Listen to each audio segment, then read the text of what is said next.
আসসালামু আলাইকুম। Unique learning মেথডের পক্ষ থেকে আমি আব্দুল্লাহ আল মামুন আজকে 12টা টেন্সের স্ট্রাকচার অনুযায়ী যে ইংরেজি বাক্যগুলো হয় এবং ওই ইংরেজি বাক্যগুলোরে কিভাবে বাংলায় ট্রান্সলেট করতে হয় সেরকম একটা ভিডিও উপস্থাপনের চেষ্টা করছি।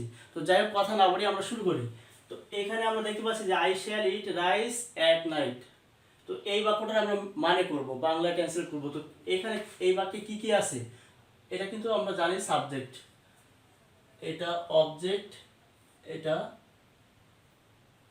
এক্সটেনশন, বাকি অংশ। তো এখানে মাঝখানে এই যে অংশটুকু আমরা দেখতে পাচ্ছি এটা কিন্তু ভার্ব। এই ভার্বটা কি অক্সিলারি ভার্ব সহ বসতে পারে, আবার ভার্ব প্রিন্সিপাল ভার্ব একাও বসতে পারে। তো প্রিন্সিপাল ভার্ব হিসেবে আসতে পারে সেরকম ভার্বগুলো কি কি সেটা এখানে যেমন ইট আছে, ইটের 4টা ফর্ম কিন্তু ইট, এট, ইটেন, ইটিং। যে কোনো ভার্বের 4টা ফর্ম, রাইট, রোট, রিটেন, রাইটিং। তো ভার্বের 4টা ফর্মের যে কোনো ফর্ম এখানে আসবে, হয়তোবা 1 নম্বর ফর্ম বা 2 নম্বর ফর্ম কিন্তু একা আসতে পারে। আবার এখানে যেমন 1 নম্বর ভার্ব 1, ইট হচ্ছে ভার্ব 1 অর্থাৎ ভার্বের প্রেজেন্ট ফর্ম, এটা কিন্তু শ্যাল উইল সহ আসছে। তো এরকম শ্যাল উইলের সাথে আসতে পারে, আবার একাও আসতে পারে। অনেক সময় ভার্ব 2 কিন্তু একা আসে, যেরকম এখানে এট, আই এট, আমি খেয়েছিলাম, এই এট কিন্তু একাও আসতে পারতো। তো এখানে কিন্তু এই ভার্বের যে অংশটুকু, এই অংশটুকু কিন্তু আমাদের সমস্যা বাধায়। তো এই অংশটুকু হচ্ছে ব্যতিক্রম। আর এইগুলো কিন্তু 12টা টেন্সে কিন্তু সাবজেক্ট, অবজেক্ট, এক্সটেনশন এই স্ট্রাকচার কিন্তু একই আছে। তো আর এগুলোর মানে করাও কিন্তু সহজ, কিন্তু শুধুমাত্র ভার্বের যে অংশটুকু, এই অংশটুকু মানে করা সমস্যা। ওই যে অনেক সময় গ্রাম্য ভাষায় বলে যে 12 ভেজালে। তো এই টেন্স যে আমরা শিখবো সেই টেন্সও কিন্তু শিখবো 12টা। তো এই 12টা টেন্সের এই 12টা ভেজাল পাকাবে সেটা কোথায়? এই ভেজাল পাকাবে কিন্তু এইখানে, এই যে ভার্বের যে অংশটা, সেই ভার্বটাই কিন্তু ভেজাল পাকাবে। ওই ভেজাল যে পাকাবে আমরা কিন্তু কি করব, ওইটারে সাইজ করব অর্থাৎ মানে করব। তো এই 12টা ভার্ব, এখানে যে 12টা ভার্বের যে একটা আসবে, যে স্ট্রাকচার আসবে, সেইটা আমরা কিভাবে মানে করব সেটারও একটা টেকনিক আজকে জানবো। এখানে শ্যাল ইট, তার মানে কিন্তু শ্যাল উইলের সাথে ভার্ব 1, এটা কিন্তু এটা ফিউচার ইনডেফিনিট টেন্স বলে এটারে। তো শ্যাল উইলের সাথে যদি ভার্ব 1 আসে তাহলে কিন্তু আমরা কি করব, বাংলা রূপ হিসেবে ব বর্ণ যোগ করব। অর্থাৎ কি, শ্যাল উইলের সাথে যদি এই ভার্ব 1 থাকে তাহলে আমরা ব যোগ করব। তো বটা যোগ করার সময় কি করব, এখানে আছে কি ইট, ইট মানে খাওয়া। এই খাওয়া শব্দটার সাথে যে মূল অর্থ, এই মূল অর্থে হচ্ছে খাওয়া, তার সাথে কিন্তু আমরা ব যোগ করবো। কেন? এখানে শ্যাল উইল আছে, শ্যাল উইলের সাথে ভার্ব 1 থাকলে আমরা ব যোগ করবো, এটা কিন্তু মুখস্থ করে ফেলতে হবে। তো এখানে শ্যাল উইলের সাথে ভার্ব 1 আসলে যে কোনো ভার্ব 1 আসতে পারে। এখানে রাইট আসতে পারে, রিড আসতে পারে, প্লে আসতে পারে। এগুলো এখানে যেমন আইসে ইট, ইটের জায়গায় কিন্তু অন্য ভার্বও আসতে পারে। তো যে ভার্বে আসুক আমরা কি করব, ওই ভার্বের মূল অর্থের থেকে আকার, ওয়া, নো, তিনটার একটা অবশ্যই থাকবে। তোমরা বেশিরভাগ ক্ষেত্রে খেয়াল করবা যে ভার্বের যে কোনো ভার্বের মূল অর্থের শেষে দেখবা আকার, ওয়া, নো তিনটার একটা অবশ্যই থাকবে। যেমন ইট খাওয়া, এর শেষে কিন্তু ও আছে। রিড পড়া, এর সাথে শেষে কিন্তু আকার আছে। আবার স্লিপ ঘুমানো, এর শেষে কিন্তু নো আছে। তো আকার, ওয়া, নো তিনটার একটা অবশ্যই আসবে, এবং বাংলা রূপ যোগ করার সময় আকার, ওয়া, নো এই তিনটার একটা অবশ্যই আমরা উঠাই দেবো। তো এখান থেকে ওয়া, যেহেতু ইট মানে খাওয়া, এই খাওয়া শব্দটার মূল অর্থের শেষে ওয়া আছে, আমরা ওয়া তুলে দিলাম, তারপরে কিন্তু বাংলা রূপ ব যোগ করলাম, এই বটা যোগ করলাম। এখন আই অর্থ কি, আমি, রাইস অর্থ ভাত, এক নাইট রাতে। এবার আমরা এই বাক্যটা যদি এই যে বাংলা যে আমরা ট্রান্সলেট করব এখন, এটার যদি সাজিয়ে বলি তাহলে কি হবে? প্রথমে সাজানোর সময়, ইংরেজি থেকে বাংলা ট্রান্সলেট করার সময় কিন্তু প্রথমে সাবজেক্টের মানে করে তারপরে শেষের থেকে মানে করে আসতে হয়। তাহলে কি, আমি রাতে ভাত খাবো, আমি রাতে ভাত খাবো। এখানে এই যে ব বর্ণটা আমরা কিন্তু গোল চিহ্ন দিছি, এর একটা কারণ আছে। এই যে ব বর্ণটা শেষ বর্ণ, এই ভার্বের যে বা ক্রিয়ার যে শেষ বর্ণটা, এটা হচ্ছে ব্যক্তি অনুযায়ী বা সাবজেক্ট অনুযায়ী চেঞ্জ হয়, আর তার আগ পর্যন্ত কিন্তু চেঞ্জ হবে না। অর্থাৎ এখানে দেখো, আই শ্যাল ইট আমি খাবো, ইউ উইল ইট তুমি খাবে, হি উইল ইট সে খাবে। এভাবে যদি হি মানে যদি সম্মানিত ব্যক্তি হয় তাহলে হি উইল ইট তিনি খাবেন, সে না বলে আমরা যদি বলি তিনি খাবেন। রানা উইল ইট, রানা খাবে। তাহলে আমরা দেখলাম যে খা এই পর্যন্ত কিন্তু সব শব্দের ক্ষেত্রে ঠিক থাকতেছে, শেষ বর্ণটা কিন্তু পরিবর্তন হচ্ছে, বো, বি, বে, বেন এরকম। তো শুধুমাত্র এখানে ব হচ্ছে শেষ বর্ণ, সেই জন্য ব কিন্তু পরিবর্তন হচ্ছে। যখন আমরা ল থাকবে, লটাও কিন্তু এরকম লাম, লি, লে, লেন।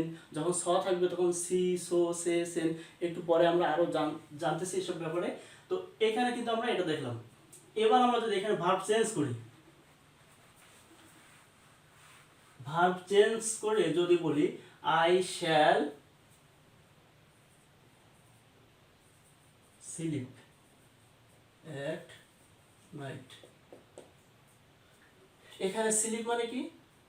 স্লিপ মানে ঘুমানো। তো এখানে মূল অর্থের আকার, ও নো, তিনটার কোনটা আছে? এখানে কিন্তু আকার নেই, ও নেই, কিন্তু আরো একটা জিনিস আছে, নো। এই নোটা উঠে যাবে। তারপরে কিন্তু শ্যাল উইল এর জন্য আমরা কি করব? শ্যাল উইল এর সাথে ভার্ব ওয়ান যদি আমরা দেখি পাই, সাথে সাথেই আমরা কিন্তু কি করব? আকার ওয়ান ও তুলে দিয়ে ব যোগ করব। তো এখানে আমরা ব যোগ করে দিলাম। এখন ব কিন্তু শেষ বর্ণ, ব শেষ বর্ণ। এট নাইট, রাতে। তাহলে কি হলো? আবার সেই শেষের থেকে মানে করে আসি, আমি রাতে ঘুমা এই পর্যন্ত যে কিন্তু ব বর্ণটা সাবজেক্ট অনুযায়ী মানায় নেব। আমি রাতে ঘুমাবো। ইউ উইল স্লিপ, তুমি ঘুমাবে। হি উইল স্লিপ, সে ঘুমাবে, বা তিনি ঘুমাবেন। এভাবে কিন্তু বো, বি, বে, বেন এরকম হচ্ছে। তো ঘুমা এই পর্যন্ত কিন্তু ঘুমা কিন্তু প্রত্যেক সাবজেক্টের ক্ষেত্রে ঠিক থাকতেছে। আমি ঘুমাবো, ইউ উইল স্লিপ, তুমি ঘুমাবে। এই ঘুমা কিন্তু সব সাবজেক্টের ক্ষেত্রে ঠিক থাকবে, শুধুমাত্র শেষ বর্ণ ব পরিবর্তনশীল, অর্থাৎ ব পরিবর্তন হবে। এখানে যদি আমি বলি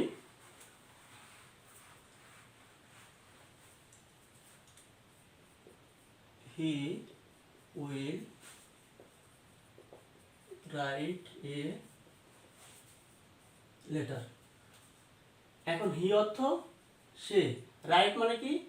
লেখা। এর সাথে শ্যাল উইলের সাথে ভার্ব ওয়ান, তার মানে কিন্তু সেই একই কথা বারবার ব। এখানে কিন্তু ব যোগ করব। তো ব যোগ করার সময় কি হবে? আকার উঠে যাবে। এ লেটার, একটি চিঠি। এখন আমরা আবার মনে করি সে একটি চিঠি লেখ, এই পর্যন্ত যে বটা কিন্তু মানাই নেব। সে একটি চিঠি লিখবে, লিখবে না বলে অনেক সময় আমরা কিন্তু লিখবে বলতে পারি। সে একটি চিঠি লিখবে। হি অর্থ যদি আমরা বলি তিনি, তা তিনি একটি চিঠি লিখবেন। আই শ্যাল রাইট, আমি লিখবো। ইউ উইল রাইট, তুমি লিখবে। এইভাবে কিন্তু বগা চেঞ্জ হবে। আর এই পর্যন্ত এই পর্যন্ত কিন্তু এইটা কিন্তু সব সাবজেক্টের ক্ষেত্রে একই রকম থাকবে, অর্থাৎ অপরিবর্তিত থাকবে। এটা আমরা কিন্তু ফিউচার ইনডেফিনাইট টেন্স শিখলাম। এখন আমরা কোনটা ফিউচার ইনডেফিনাইট, কোনটা কি, এটা কিন্তু আমরা যদি শিখি তাও কোনো সমস্যা নেই। তবে হ্যাঁ, ওই যে টেন্সের যে 12টা স্ট্রাকচার, এই স্ট্রাকচার রহস্য কিভাবে কি হলো, স্ট্রাকচার মুখস্থ করার জিনিস নয়, বোঝার জিনিস, এরকম একটা ভিডিও আমি পরবর্তীতে দেওয়ার চেষ্টা করব। তো এখানে আমরা এটা শিখলাম। এখন আমরা শিখবো এটা, অর্থাৎ past indefinite tense verb two. শুধুমাত্র যদি ভার্ব টু থাকে, অর্থাৎ এখানে সাবজেক্ট থাকবে, অবজেক্ট থাকবে, এক্সটেনশন থাকবে, মাঝখানে যে ভার্ব, এই যে সেই 12 ভেজালের আরেক ভেজালে, অর্থাৎ কি এখানে কিন্তু ভার্ব টু আগে আসছিল শ্যাল উইলের সাথে ভার্ব অন, শ্যাল উইলের সাথে ভার্ব অন আসছিল, এখন কিন্তু শ্যাল উইলের সাথে ভার্ব অন না আসে, এখন কিন্তু আরেকটা শিখবো, এটা হচ্ছে কি ভার্ব টু। ভার্ব টু এখানে একা আসবে, যেমন হি wrote a letter, he wrote a letter। এখানে আমরা দেখছি যে wrote এটা কিন্তু একা, অর্থাৎ এ একাই পেশাল বাঁধাবে। তো এখানে wrote এ একাই 100, এর কিন্তু আর অক্সিলারি ভার্ব সহ আসেনি, অর্থাৎ এ আর কিন্তু চেলাবেলা নিয়ে আসেনি, ও একাই চলে আসছে এখানে। তো এখানে এই wrote এর ভার্বটার যে মানে যদি ভার্ব টু থাকে, তাহলে আমরা কি করব? মূল অর্থের আকার ও অন্য তুলে দিয়ে, এখন আমরা কি যোগ করব? মূল অর্থের আকার ও অন্য তুলে দিয়ে আমরা এ ছিল বা একার ছিল। তো wrote মানে কি? wrote মানে লেখা, wrote এর মূল অর্থটা হচ্ছে লেখা। এখন হি অর্থ সে এলাকার একটি চিঠি। এখন এখানে কি উঠে যাবে? আকার উঠে যাবে। আকার উঠে যে এখানে কিন্তু এ ছিল, এই এ ছিলটা আমরা যদি এ আকার দিয়েও এ ছিল প্রকাশ করতে পারি, আবার এ কার দিয়েও এ ছিল প্রকাশ করতে পারি। তো এ আকার দিয়েও এ ছিল, এ কার দিয়েও এ ছিল। তো এখানে আমরা এ কার দিয়ে এ ছিল প্রকাশ করব না এ আকার দিয়ে প্রকাশ করব? যখন ওয়ান উঠে যায় তখন কিন্তু এ ছিল এই ইয়ে আকার দিয়ে প্রকাশ করতে হয়। তার কারণ ওয়ান উঠে যাওয়ার পরে যে অংশটুকু থাকে তার সাথে একটা কার চিহ্ন থাকে, সেই জন্য আমরা ওই কার চিহ্ন থাকার কারণে আমরা আর এই কার চিহ্নটা ব্যবহার করতে পারি না। সেই ক্ষেত্রে আমরা ইয়ে আকার দিয়ে এ ছিল প্রকাশ করি। তো এখানে কিন্তু আকার যখন উঠে যাচ্ছে তখন কিন্তু আর কার চিহ্ন থাকতেছে না।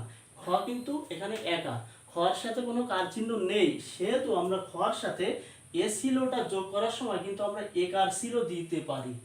একার সিলো। এখন কিন্তু ল শেষ বর্ণ, আগে ছিল কিন্তু ব শেষ বর্ণ, এখন কিন্তু ল শেষ বর্ণ। তাহলে আমরা মানে করি সে একটি চিঠি লেখেছি, এই পর্যন্ত সি পর্যন্ত যে কি হবে, সি পর্যন্ত যে লটা মানাই দেব। তো সে একটি চিঠি লেখেছি তো আর হয় না, লিখেছি, সে একটি চিঠি লিখেছি লো। আই রোড আমি লিখেছি লাম, ইউ রোড তুমি লিখেছি লে।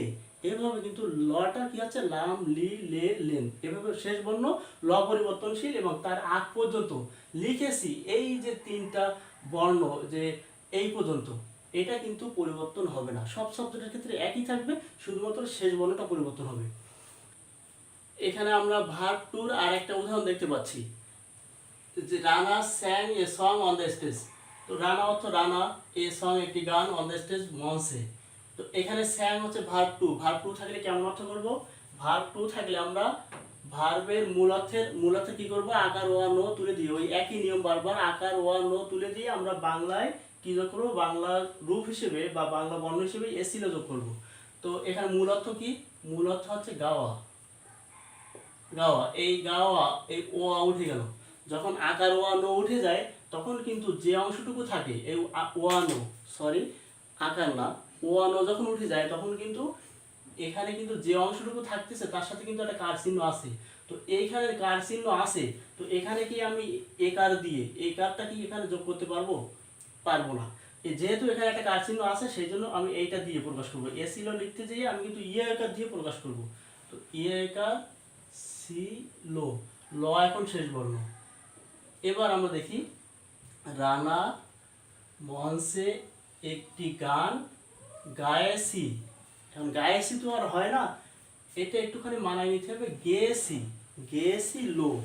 রানা মঞ্চে একটি গান গেয়েছিল বা স্টেজে একটি গান গেয়েছিল। তো এখানে যদি বলি রানা স্যাং, না হয়ে যদি বলি যে আই স্যাং, আমি গেয়েছি লাম, ইউ স্যাং তুমি গেয়েছি লে। তো আমরা দেখতে পাচ্ছি সেই একই কথা বারবার বলছি যে এই পর্যন্ত এসে শেষ বর্ণের আগ পর্যন্ত যতগুলো বর্ণ থাকবে সেগুলো কিন্তু সব শব্দের ক্ষেত্রে ঠিক থাকবে, শুধুমাত্র লটা হবে লাম লি লে লেন। তো আমরা এখানে দেখতে পেলাম যে আমরা এ ছিল, ভার্ব টু থাকলে আমরা এ ছিল অর্থ করব। তো এ ছিল অর্থটা আমরা ই এর কার দিয়েও প্রকাশ করতে পারি, আবার কিন্তু এ কার দিয়েও প্রকাশ করতে পারি। তো এ কারটা আমরা কখন দেব? যখন ওই বর্ণের সাথে যে ভার্বের আকার ওয়ানো তুলে দেওয়ার পরে যে শেষ বর্ণটা যেটা যে অংশটুকু থাকে সেই অংশটুকুর শেষ বর্ণটায় যদি কোনো কার চিহ্ন না থাকে, যেমন আগে আমরা দেখছিলাম কি, আগের উদাহরণটা দেখছিলাম আমরা হয়তো লেখা, এই ক্ষয় আকার, আকার তুলে দিলাম, হয়তো আই রোড। এখন রোড অর্থ কি? লেখা। এখন এই লেখার মূল অর্থের যে আকার তুলে দিলাম এর সাথে কিন্তু এখন আর কার চিহ্ন নেই, এই ক্ষেত্রে আমরা একার দিয়ে প্রকাশ করব। তো এখানে কিন্তু আমরা দেখতে পেলাম যে এখানে কিন্তু ও যখন তুলে দিয়েছি তখন কিন্তু আকার আছে বা এর সাথে কিন্তু একটা কার চিহ্ন আছে, সেই ক্ষেত্রে আমরা ইয়ে আকার দিয়ে প্রকাশ করছি।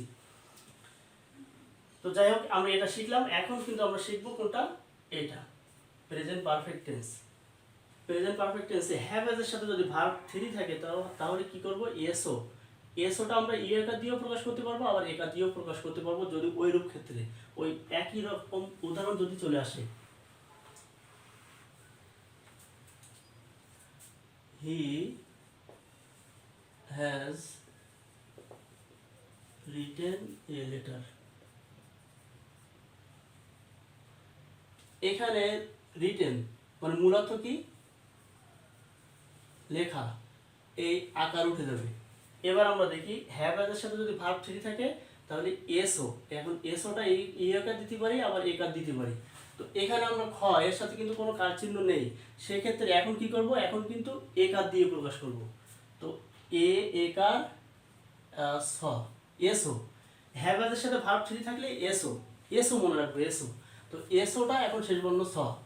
এখন সে, হি অর্থ সে লেখে, লেখে, এখন লিখে সি, এখন লেখে তো আর হয় না, এটা কিন্তু একটুখানি পরিবর্তন করবো, লিখে এইবার আমরা বলতে পারি হি হ্যাজ রিটেন, সে লিখে সে, ইউ হ্যাভ রিটেন, তুমি লিখে so, Rana has written, Rana লিখে সে, ইউ হ্যাভ রিটেন, আপনি লিখেছেন। যদি ইউ যদি সম্মানিত ব্যক্তি হন তাহলে আপনি লিখেছেন। তাহলে দেখলাম যে লিখে এই পর্যন্ত দিয়ে ছটা কিন্তু মানায় নিচ্ছি। তো এখানে কিন্তু আমরা বারবার বলছি, তো একই রূপ একই নিয়ম। এখানে শুধুমাত্র অ্যামিজারের সাথে যদি ভার্ব আসে তাহলে ছয় ছয় যোগ করবো বা ছ যোগ করবো, অজারের সাথে ভার্ব ফোর আসলে ছয় ছয় রশ্মি ল বা ছয়শি ল যোগ করবো। তবে এগুলো যখন যোগ করবো তখন কিন্তু এগুলো যোগ করার সময় কি করবো, মূল অর্থের আকার ও নো তিনটার একটা অবশ্যই উঠে যাবে, তারপর বাংলা রূপ যোগ হবে, তারপরে শেষ বর্ণ যেটা থাকবে শেষ বর্ণটা হচ্ছে সাবজেক্ট অনুযায়ী লাম লি লে লেন, তারপর এখানে কি হবে সো সি সে সেন, এখানে বো বি বে বেন, এরকম শেষ বর্ণটা পরিবর্তন হবে। তো আমরা এটা দেখলাম। তো এখন আমরা দেখছি যে এখানে একার দিয়ে প্রকাশ করলাম। এখন যদি বলি আই হ্যাভ ইটেন রাইস, এখানে ইটেন, ইট অর্থ কি খাওয়া, এখন ও উঠে যাচ্ছে। এবার আমরা কি করব, ও উঠে যাওয়ার পরে যে বর্ণটা আছে তার সাথে কিন্তু একটা কার চিহ্ন আছে, যেহেতু এর সাথে কার চিহ্ন আছে এখন এসে এসও, এসও যোগ করতে যেয়ে কিন্তু এখন আমরা একার আর দিতে পারবো না, একার দেবো না কেন, এখানে একটা কার চিহ্ন আছে, একটা কার চিহ্ন আছে তার সাথে কিন্তু আরেকটা কার চিহ্ন দেওয়া যায় না। তো এখানে আমরা ইয়ে একা স, এসও প্রকাশটা করবো কিভাবে, ইয়ে একা স, ইয়ে একা স, এই স শেষ বর্ণ। এখন খায়ে, খায়েসো খায়েসি এ তো হয় না, এখন এটা একটু একার। তো আই হ্যাভ ইটেন, আমি খেয়েছি, ইউ হ্যাভ ইটেন, তুমি খেয়েছো, একই কথা বারবার। রাইস অর্থ ভাত, আই অর্থ আমি, তো সাদাই লিখে কি হবে, আমি ভাত খেয়েছি, ইউ হ্যাভ ইটেন রাইস, তুমি ভাত খেয়েছো, ইউ হ্যাভ ইটেন রাইস, আপনি ভাত খেয়েছেন। এইভাবে কিন্তু আমরা মানে চেঞ্জ করতে পারবো। এখন আমরা এইটা লক্ষ্য করি, প্রেজেন্ট কন্টিনিউয়াস টেন্স অর্থাৎ অ্যামিজারের সাথে যদি ভার্ব ফোর হয়, যেমন he is showing a picture, he is showing a picture, অ্যামিজারের যে কোনো একটা তার সাথে ভার্ব ফোর, ভার্ব ফোর মানে কিন্তু কি show, showed, showed, showing, showing কিন্তু সকল আইএনজি ফর্ম, এটা কিন্তু ভার্ব ফোর অর্থাৎ ভার্বের প্রেজেন্ট পার্টিসিপেল ফর্ম। তো এই যে অ্যামিজার তার সাথে ভার্বের আইএনজি, যদি অ্যামিজার আইএনজি থাকে তাহলে আমরা কি করব, অর্থাৎ অ্যামিজারের সাথে যদি ভার্ব ফোর থাকে তাহলে আমরা যোগ করব ছয় ছয় বা ছ। ছয় ছয় কখন হবে, যদি ও নো উঠে যায় তাহলে কিন্তু ছয় ছয় হবে, আর যদি আকার উঠে যায় তাহলে কিন্তু ছ যোগ হবে। যে কোনো ভার্ব যদি আমরা দেখি যে ওই ভার্বের শেষে ও নো আছে, দুটোর একটা আছে, তাহলে ও যদি উঠে যায় তাও কিন্তু ছয় ছয় হবে, আবার যদি নো উঠে যায় তাও কিন্তু ছয় ছয় হবে, আর যদি আকার ওঠে তাহলে কিন্তু ছ হবে। তাহলে ছয় ছয় বা ছ এটা হচ্ছে কি অ্যামিজার আইএনজির জন্য, অ্যামিজার ভার্ব ফোরের জন্য। তাহলে অ্যামিজারের সাথে যদি ভার্ব ফোর থাকে অর্থাৎ আইএনজি যুক্ত ভার্ব থাকে তাহলে আমরা কি করবো, ছয় ছয় যোগ করবো। যদি ও নো ওঠে, শো মানে কি দেখানো, দেখানো, যেহেতু নো উঠে যাচ্ছে এখানে আমরা যোগ করবো কি ছয় ছয়। এবার আমরা যদি মনে করি সে একটি ছবি দেখাচ্ছে, এই ছয় ছয় কিন্তু শেষ বর্ণ। এই পর্যন্ত যেই আমরা কিন্তু ছটা মানায় নেব। হি ইজ শোয়িং, সে দেখাচ্ছে এ পিকচার একটি ছবি, সে একটি ছবি দেখাচ্ছে। আই অ্যাম শোয়িং, আমি দেখাচ্ছি। ইউ আর শোয়িং, তুমি দেখাচ্ছ। তো এখানে কিন্তু হি ইজ শোয়িং, সে দেখাচ্ছে এ পিকচার একটি ছবি। এখানে একটা জিনিস লক্ষণীয় যে যদি অ্যামিজারের সাথে যদি ভার্ব ফোর থাকে তাহলে ছয় ছয় বা ছ, আবার এখানে কিন্তু প্রেজেন্ট পারফেক্ট কন্টিনিউয়াস, তার মানে প্রেজেন্ট কন্টিনিউয়াস আর প্রেজেন্ট পারফেক্ট কন্টিনিউয়াস অর্থাৎ হ্যাভ বিন বা হ্যাজ বিনের সাথে যদি ভার্ব ফোর থাকে তাহলেও কিন্তু সেই একই অর্থ। যেমন এখানে যদি আমরা দেই he has been, he has been showing, আগে ছিল কিন্তু হি ইজ শোয়িং, এখন কিন্তু হি হ্যাজ বিন শোয়িং। তো যখন হ্যাজ বিন শোয়িং থাকবে তখন কিন্তু এটা এই বাক্যটা আর একটু বেড়ে যাবে, অর্থাৎ কি হবে, ওখানে কিন্তু আর একটা বাড়তি অংশ যোগ হবে। তো বাড়তি অংশ যোগ যদি হয় সেটাও কোনো ব্যাপার না, সেটা আমরা আলাদা অর্থ করবো। তো আমরা শুধু মনে রাখবো যে শুধুমাত্র এখানে এম ইজ আর আইএনজির জন্য যে রূপ বাংলা রূপ, হ্যাভ বিন হ্যাজ বিনের জন্য আইএনজির জন্য সেই বাংলা রূপ। তো এখানে he has been showing a picture for 2 hours, for 2 hours 2 ঘন্টা যাবত, 2 ঘন্টা যাবত। এবার আমরা এটা মানে করি, সে 2 ঘন্টা যাবত একটি ছবি দেখাচ্ছে। আমরা কিন্তু এখানে কিন্তু পরিবর্তন করিনি, আগে ইজ যখন ছিল ইজ শোয়িং তখনও যে মানে ছিল, অর্থাৎ এখন হ্যাজ বিন শোয়িং বা হ্যাভ বিন শোয়িংও যদি হয় সেটাও কিন্তু একই বাংলা রূপ। আই হ্যাভ বিন শোয়িং আমি দেখাচ্ছি, ইউ হ্যাভ বিন শোয়িং তুমি দেখাচ্ছ, বা ইউ হ্যাভ বিন শোয়িং আপনি দেখাচ্ছেন। তাহলে কিন্তু এখানে আমরা দেখলাম যে প্রেজেন্ট কন্টিনিউয়াস এবং প্রেজেন্ট পারফেক্ট কন্টিনিউয়াস, অর্থাৎ এম ইজ আর আইএনজি এবং have been has been ING, তার জন্য কিন্তু একই বাংলা রূপ, ছয় ছয় বা ছ, দুইটা টেন্সের একটা বাংলা রূপ। তো এগুলো আমরা যেটা শিখছি সেগুলো কিন্তু সব আমরা কি করছি, এগুলো কিন্তু চলিত ভাষায় শিখছি, সাধু ভাষার বাংলা রূপও কিন্তু মুখস্থ করা লাগবে না, সেগুলো মাত্র 2টা নিয়ম বা 3টা নিয়ম জানলেই কিন্তু আমরা সেগুলো আমরা বলতে পারবো।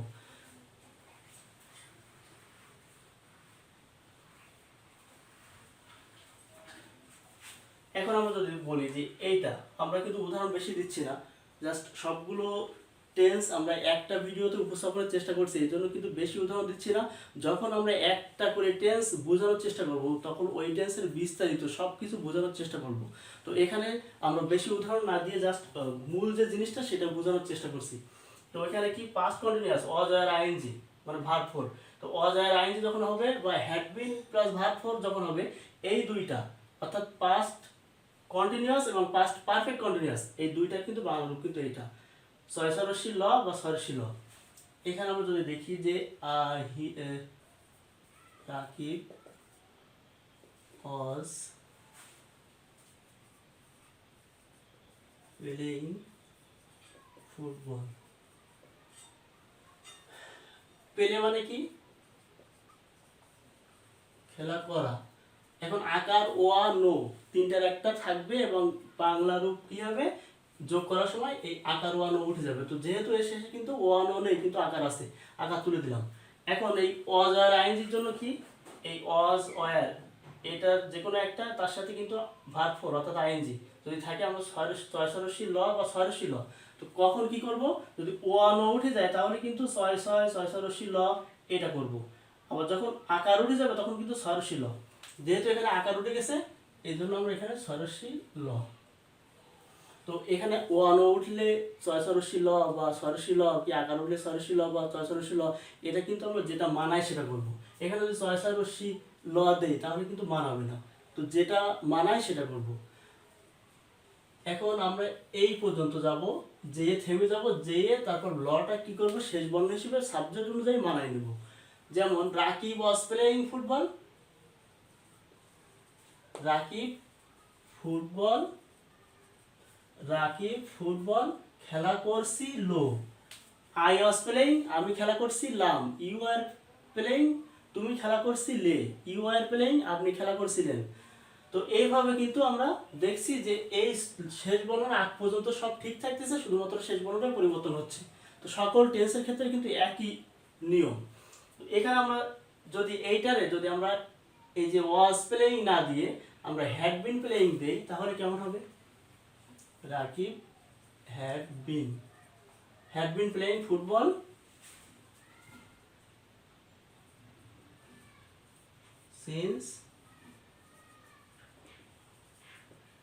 since morning. Rakib had been playing football since morning. since morning অর্থ সকাল থেকে। রাকিব সকাল থেকে ফুটবল খেলা করছিল। I had been playing আমি খেলা করছিলাম। You had been playing তুমি খেলা করছিলে। তো আগে যখন এখানে was playing ছিল তখনও কিন্তু এইটা ছিল, এইভাবে আমরা সাজিয়েছিলাম। তো এখন যখন হ্যাড বিন প্লেইং তখনও কিন্তু আমরা এইটাই করছি, অর্থাৎ এখানে কিন্তু আমরা কোনো চেঞ্জ আনেনি। এই যে ভার্বের পরিবর্তন, ভার্বের যে মিনিং, এই মিনিংয়ে কিন্তু চেঞ্জ আনেনি। অর্থাৎ এই ওয়াজ আর আইএনজির সাথে যদি ভার্ব ফোর থাকে, আবার হ্যাড বিনের সাথে যদি ভার্ব ফোর থাকে, অর্থাৎ প্রেজেন্ট পাস্ট কন্টিনিউয়াস এবং পাস্ট পারফেক্ট কন্টিনিউয়াস, দুই কন্টিনিউয়াস টেন্সের কিন্তু একটাই বানানো, ছয়সরশীল বা সরশীল।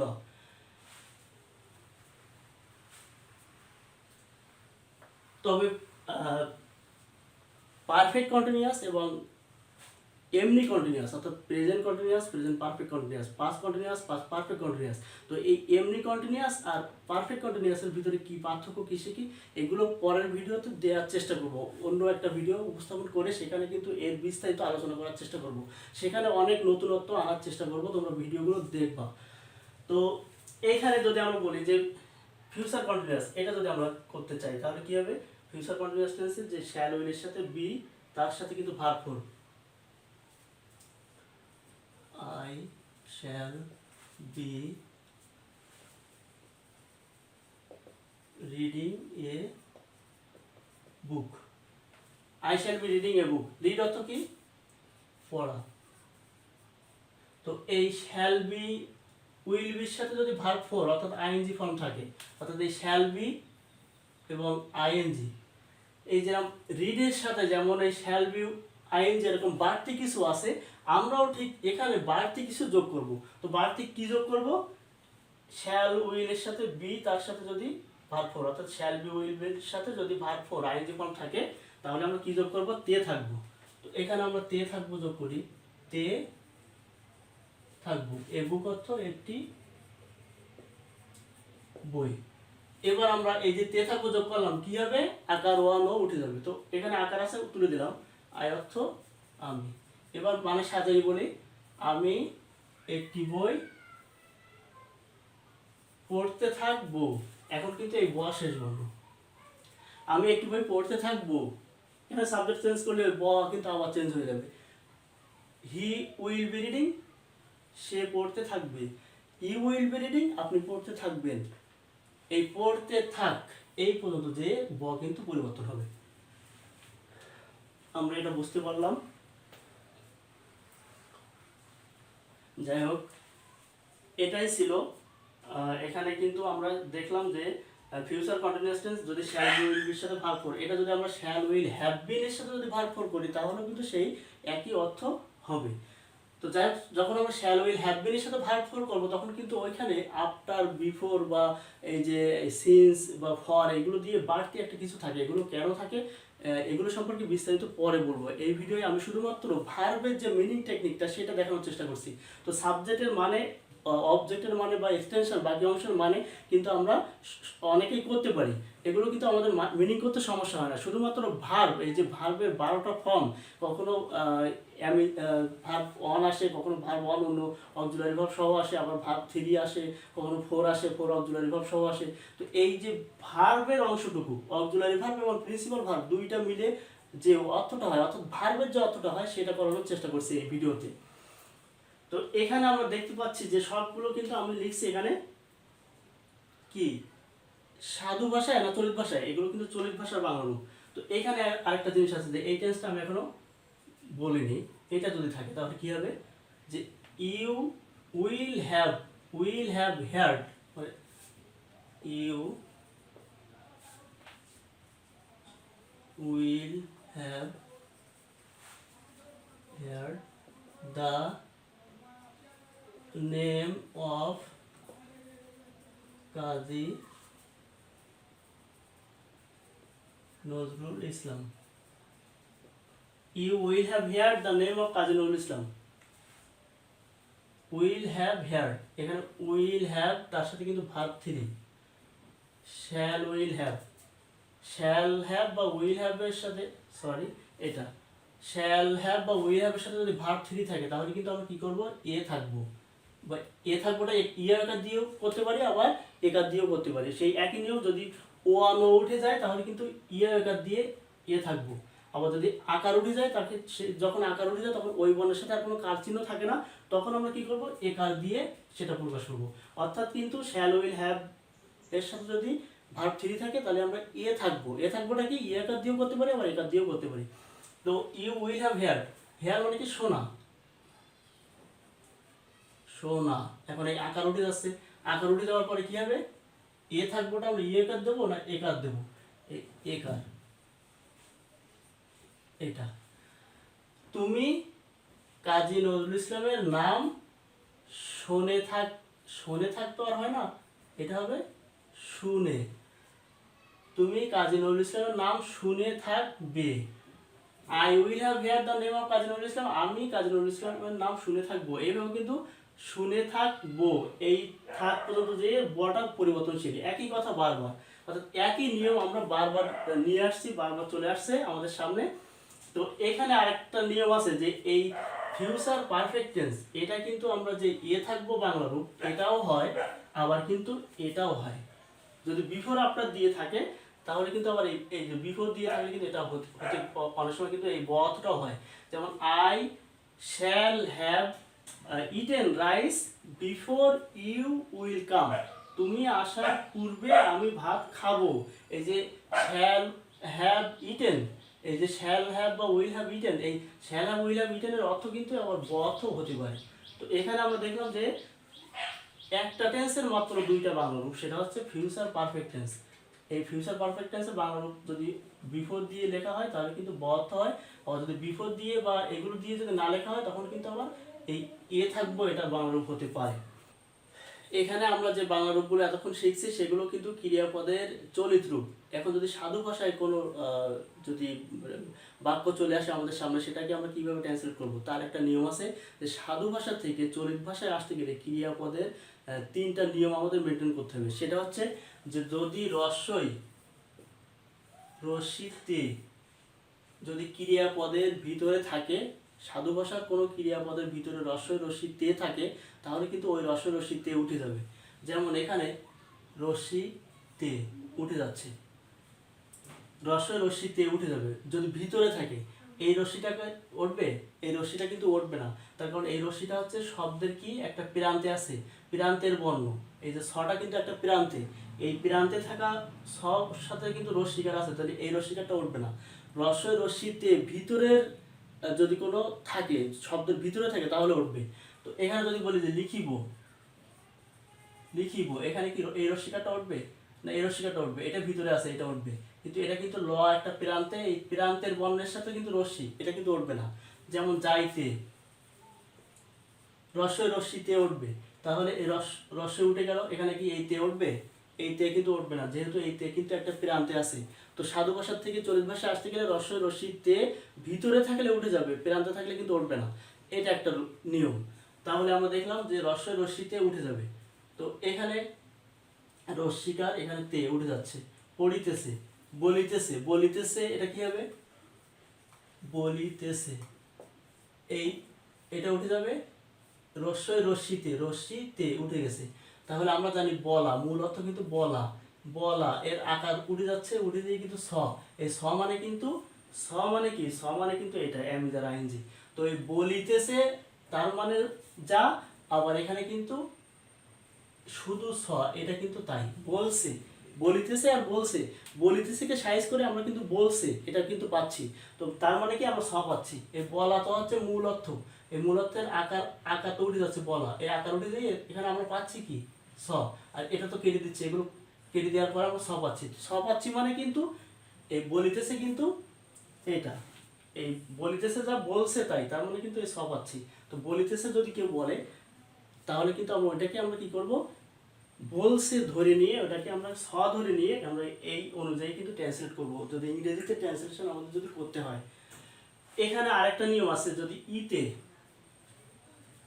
সরাসরি যদি ইতের পরে থাকে, ইতের প্লাস যদি থাকে তাহলে এই ইতে উঠে যাবে। আগে কিন্তু রস্মিকার তে উঠলে কিন্তু সাথে চ হবে না, কিন্তু এই ইতের পরে যদি থাকে ইতে উঠে দিয়ে একটা যোগ হবে, ছয়। অর্থাৎ ইতে এর পরে যদি থাকে তাহলে ইতে উঠে দিয়ে ছয় হবে, মানে সাথে একটা যোগ হবে। যেমন এখানে কি, এখানে আমরা বলতে পারি যে খাইতেছে, এই ইতে উঠে দিয়ে ছয়, যাইতেছে ইতে উঠে দিয়ে যাচ্ছে, পাইতেছে, পাচ্ছে, এভাবে কিন্তু আমরা ঘুমাইতেছে, ঘুমাচ্ছে, ঘুমাইতেছে রস্বই তয়কার উঠে যাওয়ার পর কিন্তু চয়সয় হবে ঘুমাচ্ছে। এইভাবে কিন্তু আমরা আরেকটা নিয়ম দেখলাম। তো 1 নম্বর নিয়ম দেখলাম, 2 নম্বর নিয়ম দেখলাম। এবার আমরা আরেকটা নিয়ম দেখব, 3 নম্বর। 3 নম্বর নিয়মটা কি? 3 নম্বর নিয়মটা হচ্ছে ইয়া, ইয়াটা ইয়ে হবে। যেমন এই যে ঘুমাইয়া, ঘুমাইয়াটা ঘুমায়ে, আবার ইয়া রস্ব ইয়াকার, এইটা উঠে যেয়ে কিন্তু ইয়া একার হচ্ছে, তো ইয়াটা ইয়ে হবে। যেমন পড়িয়া, পড়িয়াটা কি হবে? পড়িয়াটা পড়ে, বলিয়া বলে, লিখিয়া লিখে, ঘুমাইয়া ঘুমাইয়ে। তো এখানে যদি রস্ব ইয়া আকার উঠে যায় তাহলে কিন্তু ইয়া আকার হচ্ছে। আবার এখানে রস্যিকার ইয়া আকার, রিয়া, রিয়াটা কিন্তু একার হবে। এখানে কিন্তু একার হবে কেন? এই রিয়াটা রে, খাইয়াটা খেয়ে, বলিয়াটা বলে, এভাবে কিন্তু ইয়াটা এ হবে। এক কথা হচ্ছে ইয়াটা এ হবে। তো ইয়াটা কখন এ হবে? আমরা ইয়াটা এ করব। তো এ করার সময় কিন্তু একার দিয়েও করতে পারি, আবার ইয়াকার দিয়েও করতে পারি। তো এখানে পড়িয়া রস্যিকার ইয়াকার উঠে যাচ্ছে, তো এখানে কিন্তু রয় শূন্য রয়ের সাথে কিন্তু কোনো কার চিহ্ন নেই। এক্ষেত্রে আমরা ইয়ে একার দেবো না একার দেবো, একার দিয়ে প্রকাশ করলাম। তাহলে আমরা দেখলাম তিনটে নিয়ম। তিনটার যে নিয়ম সেটা কি? রসের রশিতে ভিতরে থাকলে উঠে যাবে, আর ইতের পরে স থাকলে ইতে উঠে যেয়ে ছয় ছয় হবে। আর একটা কি নিয়ম? যে ইয়াটা এ হবে। তো ইয়াটা কিন্তু ইয়াটা কিন্তু রস্য ইয়াকার হতে পারে, আবার রস্যিকার ইয়াকার হতে পারে। তো যখন রস্যিকার ইয়াকার হবে তখন রস্যিকার ইয়াকার উঠে যেয়ে একার হবে, আর রস্য ইয়াকার উঠে যেয়ে ইয়েকার হবে। তার মানে ইয়াটা ইয়ে হবে। তো এ হচ্ছে ইয়েকার হতে পারে, আবার একার দিয়েও হতে পারে। তো এখানে রস্যের রশ্মিতে উঠে যাবে, রস্যে উঠে গেল, এখানে রস্যে উঠে গেল, এখানে লিখিব, এই রশ্মি উঠবে, এই রশ্মিটা কিন্তু একটা প্রান্তে, এটা উঠবে না। খাইয়া, যাইয়া, যাইয়াটা কি হবে? যাইয়াটা যে, যাইয়াটা যে। এই ইয়া, ইয়াটা কিন্তু ইয়াকার হবে। যদি বলি যে পড়িয়া, তাহলে কিন্তু রস্য ইয়াকার উঠতেছে না, তখন কিন্তু রস্যিকার ইয়াকার উঠতেছে। তো এইভাবে কিন্তু আমরা সাইজ করে দেখব। যেমন আমি যদি বলি সে ঘুমাইতেছে, ঘুমাইতেছে কিন্তু এইটা, এই যে ইতে ঘুমাইতেছে, ঘুমাইতেছে, এই ইতের পরে কিন্তু স, তার মানে কিন্তু ইতে উঠে দিয়ে ছয় ছয় হবে। তাহলে ঘুমাইতেছেটা কি হবে? ঘুমাচ্ছে। এখন ঘুমানো, এই ন উঠে দিয়ে ঘুমা এই পদ থাকতেছে, তার সাথে কিন্তু এটা যোগ আছে কি? ছয় ছয়। তাহলে আমরা সাইজ করার পরে এই যে ঘুমাইতেছে কিন্তু ক্রিয়াপদের সাধুরূপ, আর এইটারে যখন সাইজ করে আমরা কি পাচ্ছি? ঘুমানো, এই ন উঠে দিয়ে ছয় ছয়, ছয় ছয় মানে কিন্তু এখানে কি? ছয় ছয় মানে কিন্তু এইটা। তো ঘুমাচ্ছে মানে কিন্তু এই টেন্স, এম ইজার আইএনজি। এইভাবে কিন্তু আমরা অন্য যে টেন্সগুলো আসবে সেগুলো কিন্তু আমরা এভাবে মানে সাইজ করে, মানে সাধু ভাষা থেকে চলিত ভাষায় আমরা তৈরি করে নেব, নিয়ম দিয়ে তৈরি করে দেখব যে আসলে এটা কোন নিয়ম। তো এখানে আমরা লিখছি কিন্তু এখানে সব কিন্তু চলিত ভাষা। তো সাধু ভাষার ক্ষেত্রে একটা ভিডিও আমি পরবর্তীতে দেওয়ার চেষ্টা করব। তো যাই হোক, এখানে যে বাংলাগুলো দেওয়া ছিল এইগুলো কিন্তু আবারও বলছি যে এখানে যে নিয়মটা ছিল সেগুলো কি? যে বাংলা রূপ যোগ হওয়ার সময় মূল অর্থের আকার বর্ণ তিনটার একটা অবশ্যই উঠে যাবে, এবং বাংলা রূপ যোগ করার পরে শেষ বর্ণটা সাবজেক্ট অনুযায়ী পরিবর্তন হবে, এবং তার আগ পর্যন্ত সব ক্ষেত্রে কিন্তু একই রকম থাকবে। আর প্রেজেন্ট ইনডেফিনিট টেন্স অর্থাৎ ভার্বের প্রেজেন্ট ফর্ম যদি আসে সাবজেক্টের পরে, এইটা কিন্তু এখানে দেখানো হয়নি। সেটা হচ্ছে যে যদি এরকম আসে তাহলে কিন্তু সেটা কীভাবে মানে করব, সেটাতে আমরা বাংলা রূপ হিসেবে ব, স, ল এগুলো আনবো না। যেমন আই ইট, আমি খাই, ইউ ইট, তুমি খাও, হি ইটস, সে খায়, আবার হি ইটস সম্মানিত ব্যক্তি হলে তিনি খান। এবার যদি বলি আই গো, আমি যাই, ইউ গো, তুমি যাও, হি গোস, সে যায়, বা হি গোস, তিনি যান যদি সম্মানিত ব্যক্তি হয়। তো এইভাবে আমরা মানে করার চেষ্টা করব। তো যাই হোক, ভিডিওগুলো তৈরি করতে অনেক সমস্যা হচ্ছে, মানে এখন তো এই লাইট তো মানে জ্বলতেছে, সাথে সাথে ঘেমে যাচ্ছে অনেক বেশি। তো আসলে ভিডিও তৈরি করার সময় তো ফ্যান ট্যান কোনো কিছু চালানো যায় না, এই জন্য অনেক ঘেমে যায় আমার। বিশেষ করে অন্যান্য ভিডিওগুলোতে অনেক সময় দেখা যায় যে শার্টটাগুলো ভিজে যাচ্ছে। তো যাই হোক, অনেক কষ্টের মধ্যে দিয়ে আমাদের এই ভিডিও তৈরি করতে হয়। তো আজকের এই ভিডিওটি যে জিনিসগুলো আমি দেখানোর চেষ্টা করছি সেটা হচ্ছে যে এখানে যে ভার্বের অংশটুকু আমরা কিভাবে মানে করব, সেই ভার্বের অংশটুকু কঠিন অংশটুকু কিভাবে মানে করতে হয় সেই ব্যাপারে একটা ভিডিও আমি উপস্থাপনের চেষ্টা করছি। জানি না তোমাদেরকে আমি বোঝাতে পেরেছি কিনা। যদি ভিডিওটা ভালো লেগে থাকে তাহলে লাইক, শেয়ার, কমেন্ট, সাবস্ক্রাইব করতে ভুলবে না এবং ভিডিওটি শেষ পর্যন্ত দেখার জন্য তোমাদেরকে অনেক অনেক ধন্যবাদ।